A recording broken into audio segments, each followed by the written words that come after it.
का रुपया नहीं गिरता है, बांग्लादेश की करेंसी नहीं गिरती है, पाकिस्तान की करेंसी नहीं गिरती, श्रीलंका की करेंसी नहीं गिरती। क्या कारण है हिंदुस्तान का रुपया पतला होता जा रहा है?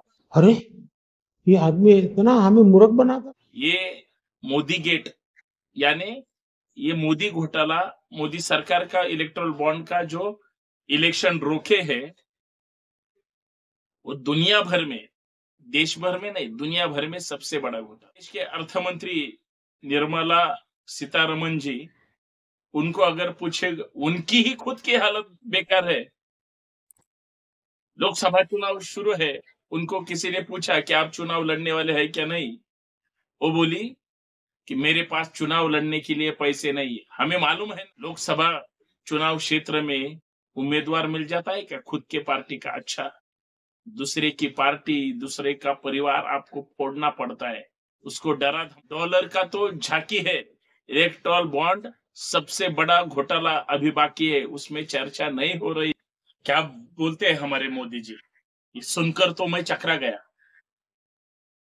जब वो गुजरात के मुख्यमंत्री पद पे थे, बड़े बड़े भाषण देते थे, आज तो पीएम है इस देश के, लेकिन वो बीजेपी के नेता है, ये भूलो मत, क्योंकि जुमलेबाजी उन्हीं को ही अच्छी दिखती है।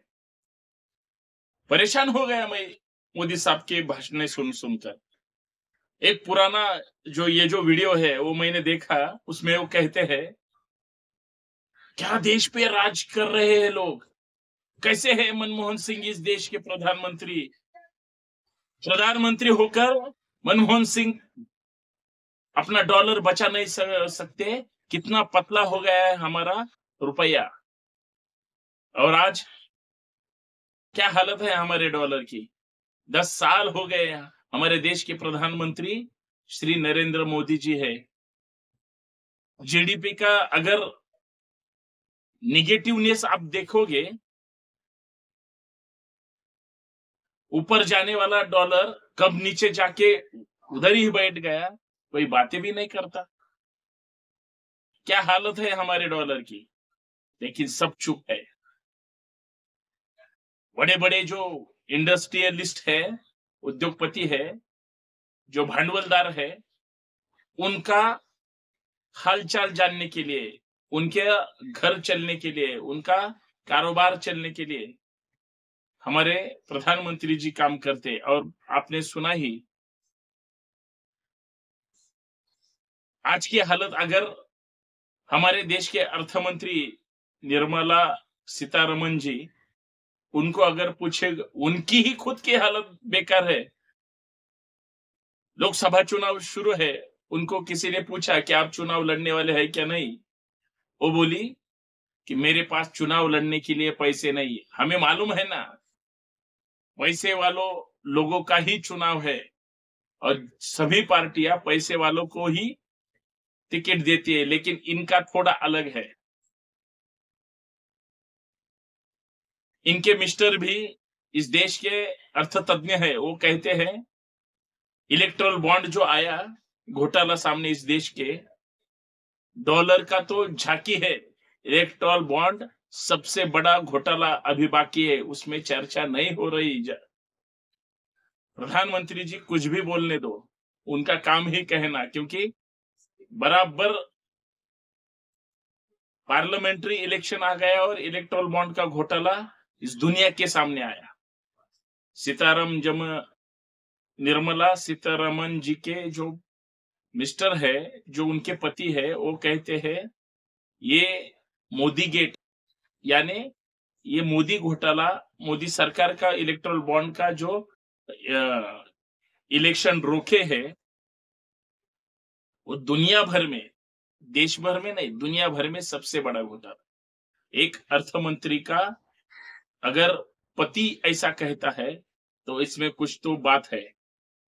और अगर उनको ही टिकट दे दिया होता तो पूरे दुनिया में बहुत सारी बातें हो गई होती, क्योंकि उस इलेक्ट्रल बॉन्ड घोटाला में सब शामिल है।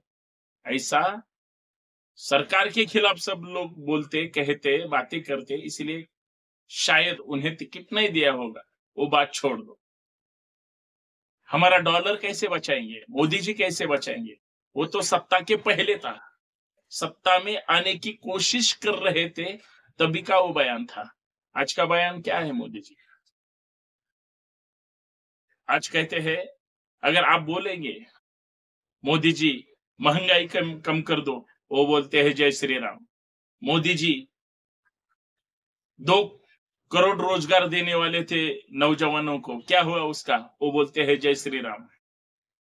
मोदी जी इस देश का किसान भूखा मर रहा है, फसल उगाता है लेकिन उससे कीमतें नहीं मिलती। वही किसान अगर आपके द्वार पर आता है, दिल्ली में आता है, तो आप ठेले ठोक देते हैं, रास्ते बंद कर देते। ऐसा क्यों करते हो मोदी जी? वो बोलते हैं जय श्री राम। मोदी जी इस देश को बचाओ जातिवाद से, मनुवाद से, या इस देश को आगे लेके जाओ, वो बोलते हैं जय श्री राम। क्यों? ये जो धर्म के नाम पर राजनीति का उनका जो वसूल है, उससे ही वो वोट ले सकते हैं। वो देश को आगे लेके जाने की बात करोगे तो जय श्री राम बोलेंगे, आप अगर कुछ अच्छा बोलेंगे तो जय श्री राम बोलेंगे।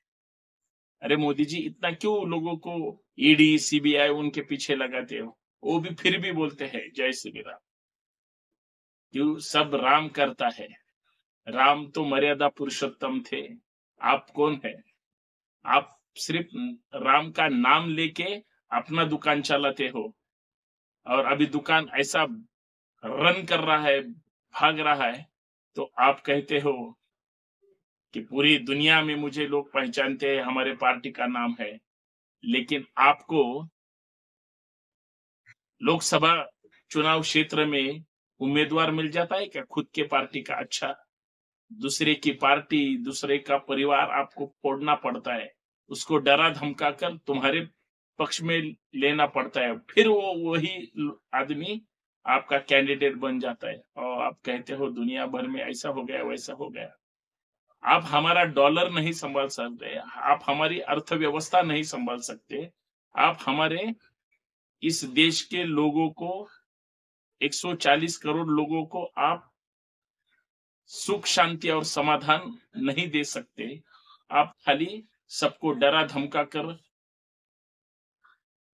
खाली बैठने का या बिठाने का काम करते हो। तो आपके तरफ से क्या लोगों को क्या दे सकते हो? लोगों को ऐसा अगर कोई बोलता है तो अनदेखा करते हैं।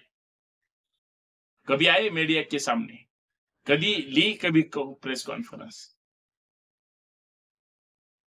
इतना सब होने के बाद भी इस देश के लोग सिर्फ सहन करते हैं, क्योंकि सब जुमलेबाजी की बातें करते हैं, सब जुमलेबाजी की सरकार है, और सब मजबूत होकर इस तानाशाही से खिलाफ कोई लड़ नहीं सकता, इसीलिए ये बिंदास्त है।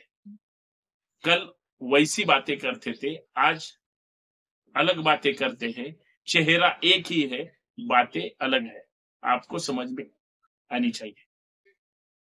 नमस्कार।